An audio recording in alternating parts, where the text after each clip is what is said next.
Alright, so listen, I want to talk to you today about something that I think is a genuine wake-up call. We have been talking about this for decades, but now we really know. We finally know what artificial sweeteners really do to your gut and your brain. And if you think sugar-free means risk-free, oh my gosh, you have got to hear this. Stick with me. Okay, number 1. Anything that you pick up in a box or a bag or a can or a tin, especially the stuff in the middle aisles of your grocery store, read those ingredient labels. I cannot emphasize that enough. Pick it up, flip it over, take a look at the side. Buy my book. What I would tell you to really avoid are products that contain erythritol and xylitol, especially when you are looking at protein bars or sugar-free drinks or keto products. Because I'm telling you, the research is piling up and it's not looking good for these. Now, here's the thing. You can actually find a safer sweetener if you want a sweet hit, right? Raw honey is safer, maple syrup is a safer sweetener, monk fruit is a sweetener. And stevia is also a natural sweetener, but you gotta be careful with stevia because some types of stevia actually do have stevia in them, but they are also doctored up with some of these artificial sweeteners because stevia is expensive, so check that label. And by the way, even a small amount of regular table sugar, in moderation, is actually safer than some of these artificial alternatives that we keep hearing about. Alright, if you want that sweet hit for your palate or your brain, you can actually get that from whole foods, fruits, vegetables. Most of them are naturally sweet. There is nothing I love more than a juicy sweet orange in the morning, or, a juicy pear in the summertime, or a ripe peach in the winter. But when you eat whole foods, you get Mother Nature's sweet sugar hit without resorting to the artificial sweeteners. And that's a beautiful thing. Now, I want to come back to the brain because not only do we want to avoid stroke or heart issues, artificial sweeteners actually can have a different kind of effect on your brain. And I want to talk about that because there are 2 artificial sweeteners that are very, very common and they can mess with your head. One is called sucralose, also sometimes found as Splenda. That is an artificial sweetener that's about 600 times sweeter than normal table sugar. No wonder companies will use it. You just don't have to use as much regular sugar. A little bit of that 600 times sweetener does the trick. And sucralose was approved by the FDA back in 1999. That's more than 2 decades ago. And since then it has found its way into all kinds of foods that we encounter every day, right? Diet sodas, coffee syrups that are super sweet. Think about that drive-through. You want the seasonal something or other coffee that's got syrup in it, might have sucralose in it, sugar-free ketchup, sugar-free barbecue sauce. Like in the quest to develop low-calorie sugar-free foods, the food manufacturers have been taking these remarkably sweet artificial substitutes for sugar and throwing them in, thinking they are going to help us dodge calories. But guess what? There are unanticipated, untested side effects, collateral damage that now we are beginning to tie to some of the chronic diseases we want to dodge. Not good, right? All right. What else has sucralose? Low-calorie salad dressings, protein powders, chewing gum. Even some whole wheat breads and cereals. Even those, make sure you look at the ingredient label. Now, sucralose does contain 0 calories, but guess what? Once you eat it, it gets into your bloodstream, it lingers around, it loves to hang out in body fat. And by the way, sucralose, after you eat it, has even been found in breast milk. Now think about that. You are feeding an infant, right? We don't fully know what that is doing yet. Okay, so there is a new study that shows that sucralose can actually affect your brain and your brain's control of appetite as well. Okay, so this is the research from the Keck School of Medicine at the University of Southern California. And what they did is they ran a study on 74 healthy adults, 37 women, 37 men. These were people that were in the first half of their lives, age 18 to 35, so young people. And they were assigned to one of 3 groups. One had a drink sweetened with sucralose, which is what we are interested in. One had a drink that was sweetened with real sugar, and one had sucralose and carbs, right? So basically that was intended to say if you are going to have food that has carbs in it, bowl of pasta, and then a diet soda with sucralose, drink it together, what is going to happen? Because the carbs from the food are going to gang up with sucralose, which doesn't have a caloric effect, what is going to happen? So in this particular case, they weren't looking at blood sugar, they were looking at brain activity. So the researchers subjected the people, the patients, the subjects, to functional MRI. Now some of you may know an MRI is kind of taking a picture of your body at a pretty high resolution. You get pretty clear images. But functional MRI actually gives you a sense of what is going on while the picture is being taken. It is dynamic and you can observe brain activity using functional MRI. So that's what these researchers did. They gave people either sucralose, sucralose plus carbs, a carb meal, or just a drink with plain sugar. Okay, and they were looking at the area of the brain that is responsible for reward and appetite control. and here is what they found. Sucralose by itself did not activate the brain's reward center the way normal sugar did. So when you have normal sugar, you activate the reward center and there is a feedback. Basically it is like, alright, you are getting your reward, now let's, we got some of it, we don't keep on eating it. The brain with sucralose did not activate that satisfaction signal that would shut down your drive. In fact, it just made you kind of dodge that, and you just keep on eating it. Sucralose plus carbs actually blunted the brain's ability to say that you are full. That's interesting, right? Because if you are eating food with a bunch of carbs and you are having a beverage, in this case in the research, that has sucralose, guess what? Your brain should normally at some point say, alright guys, let's slow down, we got enough now. Here, adding the sucralose on a carb meal actually allows you to skip that fullness, so you just keep on eating. That's interesting. Lobia. Alright, so you are eating more, sucralose, brain doesn't get the message you are full, you keep eating. Stuffing more calories in your system, overloading your metabolism over time. What does that lead to? If you are somebody who drinks a lot of sugar-free diet sodas with sucralose and you eat a lot of high-carb foods, you are going to overeat. It makes you more likely to have weight gain, insulin resistance and metabolic dysfunction. That is basically where your metabolism, the energy-generating system of your body, gets derailed. Now your blood sugars rise, now you become pre-diabetic, now you gain body fat. Blood pressure goes up. All kinds of badness can actually happen. So sucralose can affect the part of your brain that affects hunger and then you can easily overeat. What about the gut microbiome? Guess what? Sucralose, like the other artificial sweeteners we talked about, erythritol, xylitol, sucralose also damages the gut microbiome and increases inflammation and puts stress on your healthy gut bacteria. Not good at all. What is the healthy takeaway from this part of the video? Well, I am going to repeat it again. Read your labels, look for sucralose. Alright, it is found in way more products than most people realize. You can find it in salad dressings, in yogurt, in flavored waters, in gum, chewing gum. I told you, baked goods, cereals, protein powders, got to check out this stuff, because especially protein powders, made by the supplement companies or fitness companies, they are all well-intentioned. They do have protein in them, but in order to make it palatable, they throw stuff in it like sucralose, so just check the ingredient label and you will pick it up. Very, very important. Alright, now let me come back over here and remind you one more time. When you are shopping, avoid the erythritol, avoid the xylitol, because we are now seeing studies linking erythritol to increased risk of heart attack and stroke. Alright? The same kind of wake-up call is happening with these sugar alcohols that have been touted as being safe because they don't raise blood sugar. Well, guess what? They might be doing something else that you don't want. Now, this study I just told you about is a wake-up call. Sugar-free doesn't always mean risk-free. Now if erythritol can affect your heart and your brain, what about your gut? There are other researchers that are taking a look at what is the effect of artificial sweeteners on gut health. We know that gut health, which is really basically the health of your healthy gut bacteria, your microbiome, the 39 trillion bacteria that live inside our gut, mostly in our colon. We know that the gut is connected to the brain, the immune system, your healing capacity, your stem cells. Lots of things. Our gut is actually connected to it all. And researchers from Brazil at the State University of Campinas in Brazil looked at how food additives, artificial sweeteners, affect healthy gut bacteria. You may have seen me talk about some of the healthy gut bacteria. But I would just remind you, they have really, really long complicated names. Don't worry about trying to memorize the names. Leave it to people like me that can pronounce them, even if barely. Lactobacillus, bifidobacterium, lactococcus. Alright, these are just 3 bacteria that are very healthy and have been studied. These are friendly gut bacteria that help you digest food, fight off bacteria and viruses. And by the way, these bacteria, Lactobacillus, Bifidobacterium, and Lactococcus, they produce anti-inflammatory compounds that lower inflammation in our body too. All good. What the researchers were finding is that there are substances, additives in ultra-processed foods that can actually knock down or knock out some of these healthy gut bacteria, right? And some of the biggest offenders, you might be surprised, potassium sorbate. Go ahead, take a look in your pantry for something that is ultra-processed, or a bag of something and take a look at the ingredient label, see if you find potassium sorbate, sodium benzoate, very common additive, sodium bisulfite, another very common additive, saccharin, very common artificial sweetener, and polysorbate 80, this is a thickener, you are going to find this on a lot of foods. Alright, potassium sorbate, sodium benzoate, sodium bisulfite, saccharin and polysorbate 80, alright.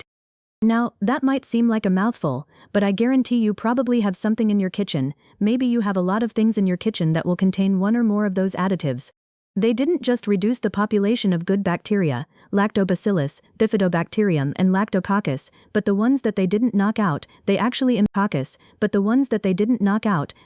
impaired their function, they reduced the number and then they crippled the ones that were left. Not good, right? And by the way, saccharin, artificial sweetener, and potassium sorbate preservative significantly reduce the production by your healthy gut bacteria of short-chain fatty acids. These are short-chain fatty acids, or SCFAs, we sometimes call them SCFAs for short. Acetate, proponate, butyrate. You have probably heard other people talk about this, but potassium sorbate and saccharin, very common in ultra-processed foods, they actually reduce the production of these healthy anti-inflammatory products that your normal gut bacteria actually makes. And by the way, these short-chain fatty acids not only lower inflammation, they support your gut lining strength. You don't want leaky gut, you need these short-chain fatty acids, and they support your immune health, right? These are the super soldiers in your body that protect you against invaders from the outside, bacteria and viruses. And inside your body, they protect you against invaders inside, like cancer. What about polysorbate 80? That's an emulsifier, or a thickener if you want to talk in everyday speak. An emulsifier is just a thickener that is put in foods, right? Found in ice cream and salad dressings, a lot of baked goods. Guess what? Polysorbate 80 was linked to increased intestinal permeability. What does that mean in English? Increased gut leakiness. You don't want that. Alright. Now why is having a non-leaky gut important for your health? Because your gut actually is sealed off, so whatever goes through the gut, which is the food you eat, the digested matter that goes further down your gut, and ultimately is poop. You want everything to stay in that tube and not leak out. When the gut is leaky, guess what? All that stuff comes out into your body, really bad. When the gut barrier is compromised, stuff leaks out, you get chronic inflammation. Not surprising when I tell you about all that stuff in your guts leaking out, weakened immunity. Alright, so your immune system goes down, now you are more vulnerable for a whole range of chronic diseases, including potentially cancer. Got to be careful about this. Like, this is what we are learning about how important our immune system is linked to our gut health, and that leaky gut is really not a good thing. Alright, so what are your practical tips? Number 1, again, read the label, check that ingredient label, look for things that you might not want to add to your body that I have just told you about. Potassium sorbate, sodium bisulfite, sodium benzoate, saccharin, polysorbate 80. Actually, when you look for those things, you are going to find it is not that easy to avoid them because they are so common everywhere, and this is what sort of the wake-up call is for us. Not just to, say that we can avoid ultra-processed foods. It is really to avoid some of the ingredients that might be present in some of them. You might have some processed foods that are actually better than others because they don't have these elements. And by the way, what do these additives do? They make foods have a very, very long shelf life. If something looks like it can stick around for months or years and you know that food shouldn't last that long, it probably has one of these kinds of additives in it, alright? And also, these hard to pronounce ingredients, if you can't pronounce it, it is probably not that great for you.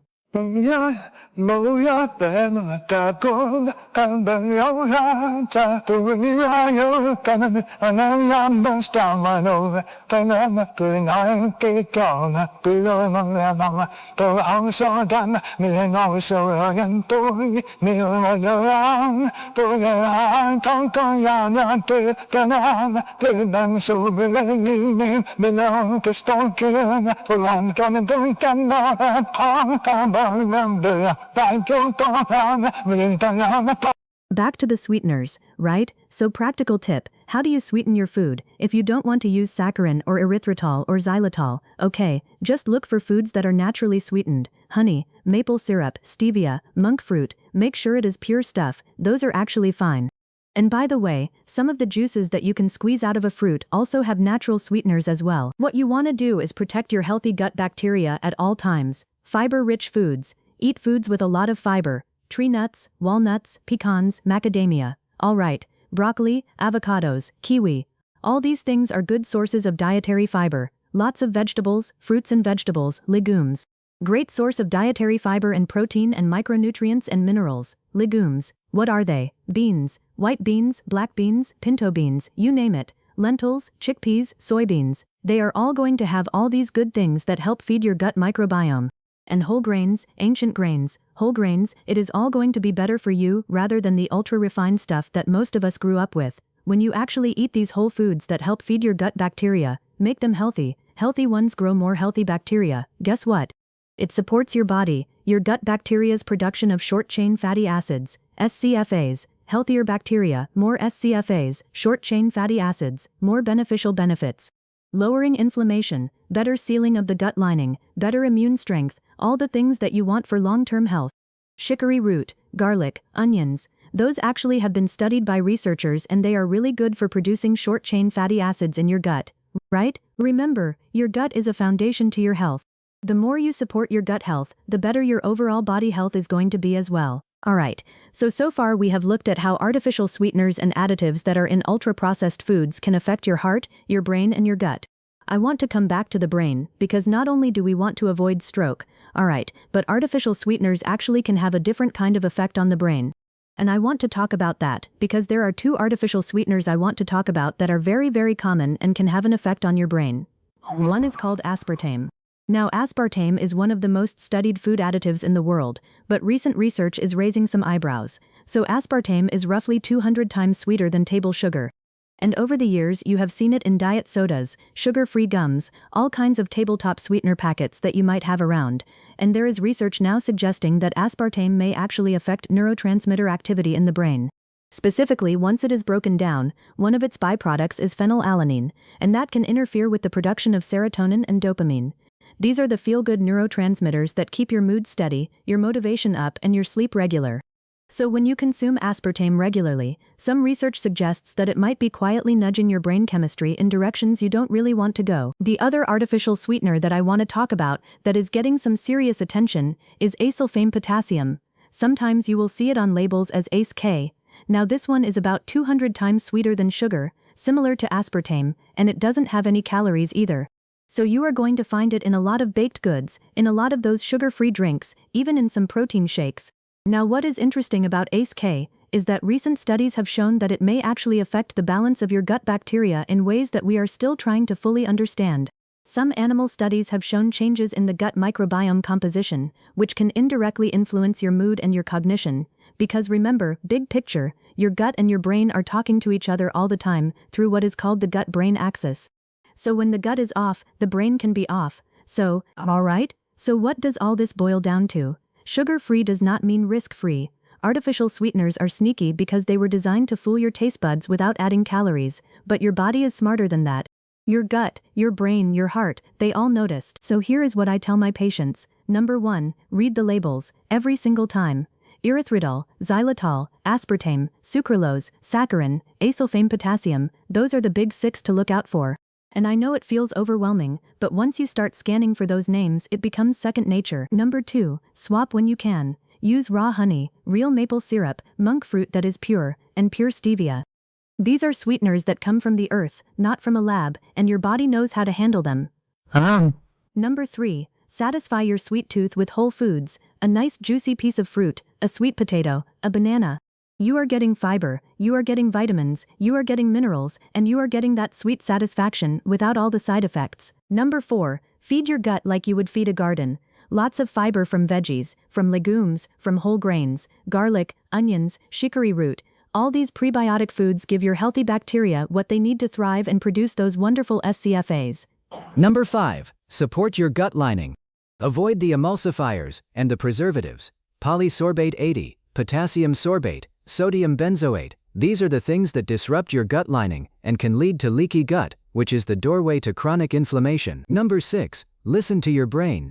If you are drinking diet sodas all day and you are hungry all the time, that's not a coincidence. Your brain is being short-circuited by these sweeteners that pretend to be sugar but don't actually satisfy. So work on getting those out of your routine. Alright. So that is what I want to leave you with today. Artificial sweeteners. They were sold to us as a miracle, the answer to our sugar woes without the calories. But the more we study them, the more we see that they have unintended consequences on the systems that keep us healthy. The gut, the brain, the heart, they are all connected, and these sweeteners are showing up in places we really didn't expect them to. So be your own best advocate, read those labels, make smart swaps, eat real food, feed your microbiome, and trust your body's signals. They are smarter than any marketing campaign out there. That's it for now. I hope you found this helpful. I am just going to bring to the surface things that we encounter every day that you need to know about. So it is best to be able to make your own choices. You don't want to be deprived of the choices, but when you see it, you want to know something about it. and that will allow you to decide whether or not you want to put it in your body. If you found this helpful, hit the like button, subscribe if you are not already subscribed, and share this video with somebody who you think could use this kind of information today. I will see you in the next video. Dr. Hale out.